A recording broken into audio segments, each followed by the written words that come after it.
नमस्कार, मी डॉक्टर पंकजा पाटील साळुंखे। मी एक बालरोगतज्ञ आहे आणि एका चिमुकलीची आई सुद्धा।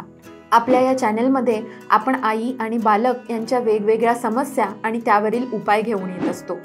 आजचा विषय आहे डायपर। चला तर मग सुरू करूया।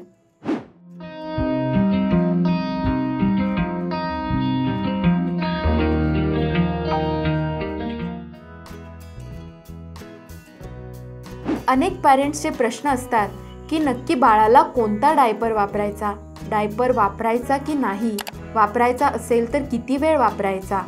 या सगळ्या प्रश्नांची उत्तरं आपण या व्हिडिओमध्ये पाहणार आहोत। पहिल्यांदा डायपरचे मुळात दोन प्रकार पडतात, एक म्हणजे कॉटन नॅपी आणि दुसरे डिस्पोजेबल डायपर। आता या दोन्हीमध्ये काय फरक आहे, कोणते डायपर चांगले, कोणते फायदे आहेत आणि कोणते तोटे हे आपण बघूया। कॉटन नॅपीज म्हणजे कॉटनच्या कपड्यापासून बनवलेले नॅपीज। हे बाजारात पण मिळतात आणि अगदी तुम्ही घरातही बनवू शकता। याचे फायदे काय आहेत?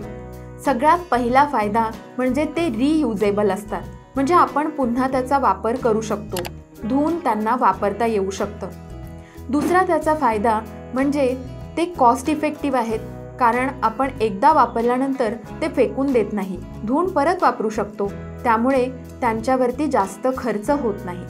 तिसरी गोष्ट म्हणजे त्यांच्यामुळे बाळाच्या शरीराच्या आणि डायपरच्या मध्ये एअर सर्क्युलेशन राहतं, म्हणजे हवा खेळती राहते, त्यामुळे बाळाला रॅशेस होण्याचे चान्सेस कमी असतात। आणि चौथा फायदा म्हणजे हे कॉटन नॅपीज ॲब्सॉर्बेबल नसतात, म्हणजे कोणताही सू किंवा शी केली तर ते ॲब्सॉर्ब करत नाहीत, त्यामुळे बाळांना लगेच इरिटेशन होतं आणि त्यामुळे आपण ते लगेच चेंज करतो आणि रॅशेस होत नाहीत। तर हे 4 कॉटन नॅपीजचे फायदे आहेत।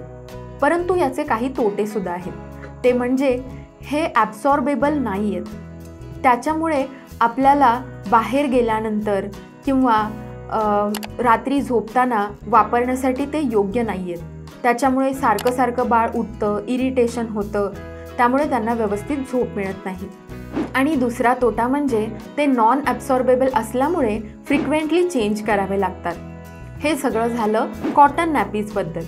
पण हे कॉटन नॅपीज वॉश करायचे असतील तर मात्र तुम्ही आपल्या नॉर्मल डिटर्जंटनी वॉश करू नका, कधीही ते वॉश करताना बेबी डिटर्जंटनीच वॉश करायचे।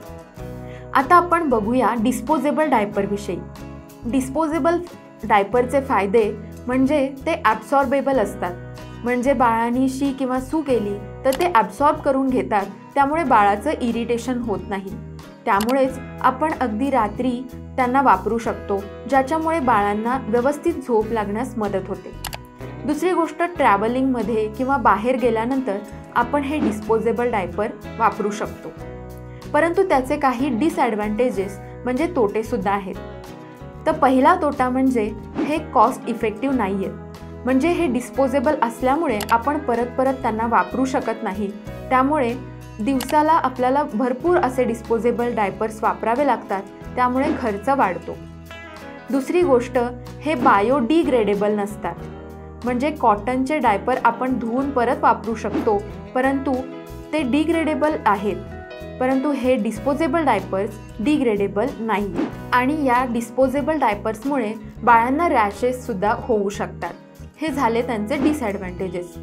तर आपण बघितलं की कॉटन नॅपीज आणि डिस्पोजेबल डायपर यांचे स्वतःचे काही ॲडव्हान्टेजेस, काही डिसॲडव्हान्टेजेस आहेत। तर मग आपण काय करू शकतो?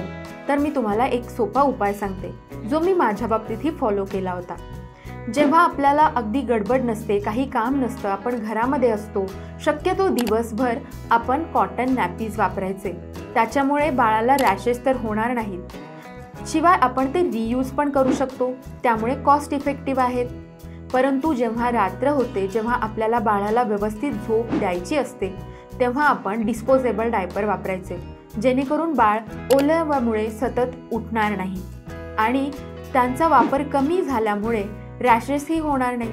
तसेच आउटडोअरला किंवा ट्रॅव्हलिंग करत असताना आपण डिस्पोजेबल डायपर वापरू शकतो, कारण ते डिस्पोज करायलाही सोपे आहेत आणि ओलावाही होत नाही।